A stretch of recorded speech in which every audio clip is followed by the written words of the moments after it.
şimdiye kadar yaptıkları terbiyesizlik. Bu Van kaç? 1,5-2 milyon nüfusu buldu. Hepsi Edremit'in gölgesinde gölgelenirdi. Ticari şirketlerin inisiyatifine terk edilemez bura. Bura her ne kadar imar açılsa da buradaki yeşili korumak için canla başla uğraşması lazım yetkilileri. Biz uğraşacağız. Sayın Cumhurbaşkanı diyor ki Edremit Van'ın yeşil zümrüt gerdanlığıdır. Doğanın yeşil zümrüt gerdanlığına bu şekilde mi sahip çıkıyor bu yetkililer, görevliler? Bu milletin vergisiyle maaş alıp burada bunları korumak için gelen insanlar böyle mi sahip çıkıyor? Bağ bahçe kurumuş.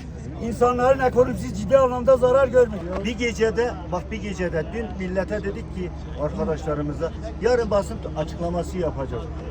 Allah Allah, bir sihirli değnek değdi. Nereden? Öğleden sonra gece yarısına kadar devlet su işleri, parti yetkilileri hummalı çalışmaya başladılar. Bana mesaj atmış, video atmış. AK Parti ilçe başkanı. Bak suyu uğraşıyoruz yapmaya dedim. Niye şimdiye kadar yapmıyorsunuz? Bunlar olduktan sonra Bunlar olduktan sonra mı ya? Devlet su işleri CİMER'i bile yanıltıyor ya. Ya kör olan görür ya. Aylardır bağırıyoruz, çağırıyoruz. Kimseye bir şey ifade edemiyoruz ya. Bu doğaya hiç acıyan yok mu ya? Sesimizi duyuramıyoruz. Ya burada devlet bir su yaşlı işlerini ne için kurmuşlar? Bir gitsin. Şamram için, devlet su işleri Şamram için kurulmuş. Tarihçesine baksın. Bu ülkede devlet su işleri ne için kuruldu? Kime hizmet için Bak, kuruldu? bir bakın elmalara. Hepsi Niçin orada dökülmüş. oturuyor? Şeye Bakın köprüye elmalara. sulamalarının düzenli sulanması için kuruldu. Bir dakika.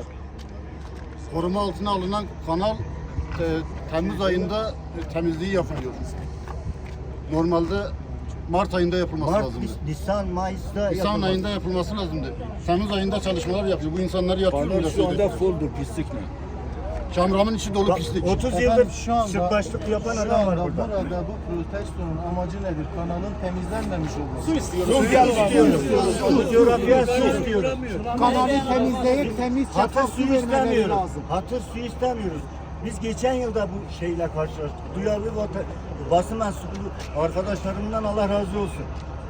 Onlar geldiler yazdılar. Biz biraz üstüne gittik. Hatır suyu verdiler. Ya ne olur 5 gün su geçici kısıtlı bir su verdiler. Ondan sonra suyu kestiler. Peki su yoktur diyorlar. Çiçekli'den su denize niye gidiyor? Bunu Zerrak Barajı fulldur. Zerrak Barajı şu anda bir kadar gidiyor. Bir kadar da çayda bıraksınlar. Buraya yetişsin. Dolu sudur. Yapan yok. Abi Uğraşan şimdi yok. burada bir gece Allah var. bu elmalar gidin Bu bahçelere. elmalar çiçekte su alması lazım. 25 çeşit Edremit'te elma türü var. Hepsi böyle döküldü gitti. Biyobede de kayısı türü var. Kayısı, Cevizi var. armudu var, kirazı var. Kirazı var. Ya hepsi yeşil var. yaprak kalmamış. Asırlık ağaçları kuruttular. Ben de Asırlık 500 ağaçları. yıllık, 700 yıllık 5 ağaç kişinin, var. 10 kişinin kararıyla asırlık ağaçları kurutmaya karar verdiler. Tabii, Bu tabii, vicdan ağaçları işi saçma değil. duruyor. Bak yazın ortası gelmiş. Bizim toplandığımızı duyunca suyu bırakmaya başladılar. Bu terbiyesizliktir. Bu halkı ilçe saymaktır. Bu insanlığın ayıbidir, ayıbi. İnsanlığa bu kadar zarar verilmez. Bu elmaları, Bugüne bekletilmezdi bunlar. bu elmaları devlet su işleri bölge müdürüne yardımcılarını armağan için getirdi. Yesinler bakalım elmanın tadı nasıldır. Bilsinler. Doğa böyle bir şey ha. Doğaya sahip olmasan çürür. Kör mü bunlar ya?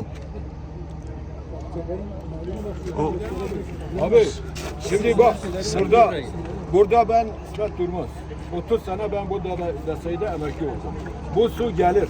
Bu kanalın amacı bir taşkın korumadır, bir sulama amacı. Şu anda kurutma amacına gitmişler. Üçüncüyü eklemişler. Bir sulama birliğine vermiş. Kimse sulama birliğinin yüzünü görmemiş.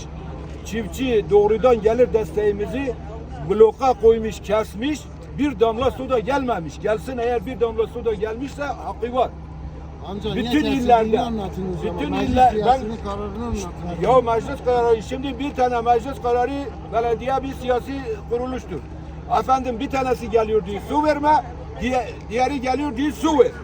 Peki Neden su vermedi? imara açıyorlar. Ama maalesef Tarihi kanalı imara mı açtı? imara açıyor. Ama maalesef niye sen onu verme diyeni nazara alıyorsun? Ver diyeni niye nazara almıyorsun? Yani burada büyük bir mağduriyet vardır. Bütün araziler kurudu. Bu su gelir. Saat 4'te orada kapatılır. Devrisi gün güne aynı. 6'da oradan uğraşırlar. Diğer gün güne aynı öyle. İki araç ekip bırakırdı. Orada o ekip sabaha kadar takip ederdi. Her gün ne burası susuz kalır ne uğrak kalır. Siz eski DSİ çalışanısınız. Evet eski de Peki şu an yapılanı doğru buluyor musunuz? bulmuyorum. Kesinlikle böyle bir şeyle ben 30 sene çalıştım, böyle bir şeyle karşılaşmadım. Hatta sulama alanı bundan çok genişti. Şu anda çok az kalmış. Bu az kalanını da bunlar gaspen kurutuyorlar. Şimdiye kadar yaptıkları terbiyesizlik. Bu Van kaç? 1,5-2 milyon nüfusu buldu. Hepsi Edremit'in gölgesinde gölgelenirdi. Elmalı'nın gölgesinde gölgelenirdi. Bilmem bu çevre piknik alanlarıydı. Oturma alanlarıydı. Gelirler, yerler, içerler, pisliklerini bırakırlar, giderler.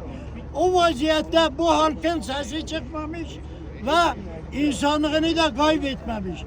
Bu insanlar bu kadar nüfusa katlandıkları halde, bu susuzluğa katlandıkları halde bu saate kadar bu yetkililer düşünüp de demediler ya bu bahçeler yazıktır. Biz buraya suyu bırakalım. Hiç olmazsa gölgesinde oturuyoruz. Yani bunu bile düşünüp akıl edip demediler, bu insanlara saygı duymadılar.